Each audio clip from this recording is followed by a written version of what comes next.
आज की कहानी है बड़ी बहू कठपुतली नहीं। अग्रवाल साहब के घर में उनके छोटे बेटे अविनाश की शादी की बात चल रही है।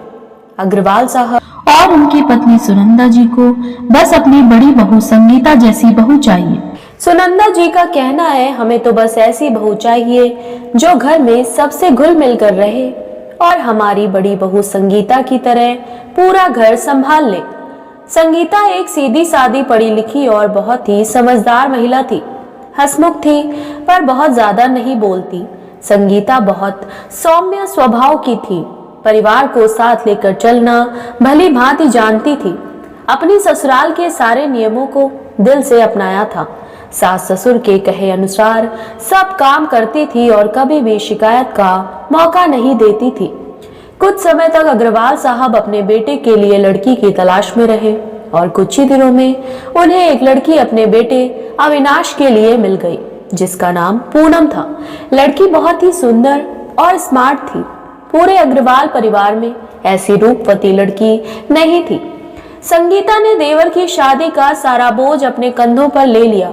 मेहमानों की आवभगत से लेकर उनको पुनः विदा करने तक की सारी जिम्मेदारी को बखूबी निभाया। शादी में भी सिर्फ पूनम के रूप के चर्चे थे। सुनंदा जी तो नई बहू की तारीफ करते ना थकती थी। इतनी तारीफ सुनकर किसी को भी अभिमान आ जाए।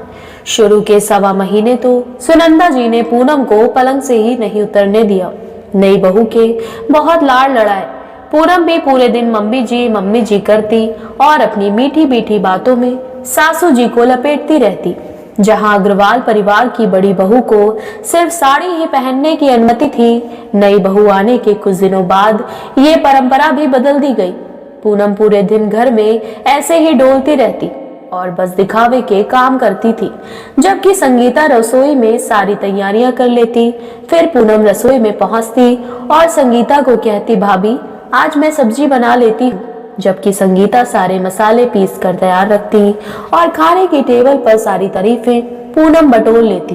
ऊपर से सब कहते, पूनम तो संगीता से ज्यादा अच्छा खाना बनाती है। संगीता को बुरा लगता पर वो घर में कलह नहीं करना चाहती थी, इसलिए चुप रहती। धीरे धीरे घर के सभी काम का श्रेय पूनम लेने लगी, जबकि उसके पीछे की मेहनत संगीता की होती थी। कुछ दिनों बाद सुनंदा जी और अग्रवाल साहब की शादी की वर्षगांठ थी। बड़ी बहू संगीता ने छोटी बहू पूनम से कहा कि हम दोनों मिलकर मम्मी जी और पापा जी के लिए कुछ अच्छा सा करते हैं। पूनम ने कहा, मैं कपड़े ला दूंगी और केक ले आऊंगी, बाकी काम आप देख लेना। संगीता ने भी कह दिया, ठीक है। सालगिरह वाले दिन पूनम ने अपने सास ससुर को पार्टी में पहनने वाले कपड़े दिए, ये बोलकर कि सारी योजना उसने अकेले बनाई है, सारी तैयारी उसने अकेले ही की है, जबकि घर की साफ सफाई, सजावट, मेहमानों के खाने की तैयारी संगीता ने की थी। पार्टी में भी सुनंदा जी ने सभी को यही कहा, पहली बार इतनी अच्छी तरह वर्षगांठ मना रहे हैं तो छोटी बहू की वजह से, वरना बड़ी बहू को तो ये सब आता ही नहीं।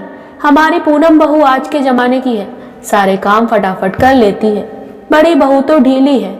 सुनंदा जी की बातों से संगीता के दिल को बहुत दुख हुआ। अगले दिन थकावट की वजह से और मौसम की वजह से बीमार पड़ गई। 104 बुखार था। डॉक्टर ने आराम करने को कहा। अब पूनम की हालत खराब हो गई। इतने दिनों से तो वो संगीता के किए काम की तारीफ लूट रही थी, अब उससे घर नहीं संभल पा रहा था। कभी सब्जी जल जाती तो कभी टाइम पर टिफिन नहीं बना पाती। घर भी पहले जैसा साफ सुथरा नहीं रहता। फ्रिज में सब्जियां पड़े पड़े खराब हो जाती। कभी राशन मंगाना भूल जाती। घर में भी सब कहने लगे, खाने में पहले जैसा स्वाद नहीं रहा। ये सुनकर पूनम को बहुत गुस्सा आता था कि एक तो पूरे दिन काम करो, ऊपर से सबको खाने में स्वाद चाहिए। पूनम एक दिन अपनी माँ से बात कर रही थी, माँ मुझसे नहीं होता सब काम, सबके नखरे मुझसे नहीं रेखे जाते। पहले तो भाभी सब काम कर लेती थी, मैं तो काम करने का दिखावा करती थी।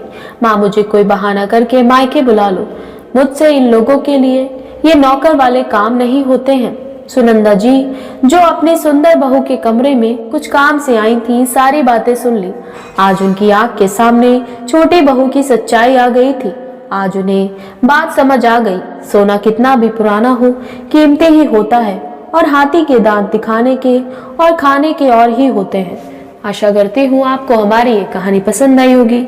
अगर हमारी कहानी पसंद आई हो तो हमारे चैनल को सब्सक्राइब करें।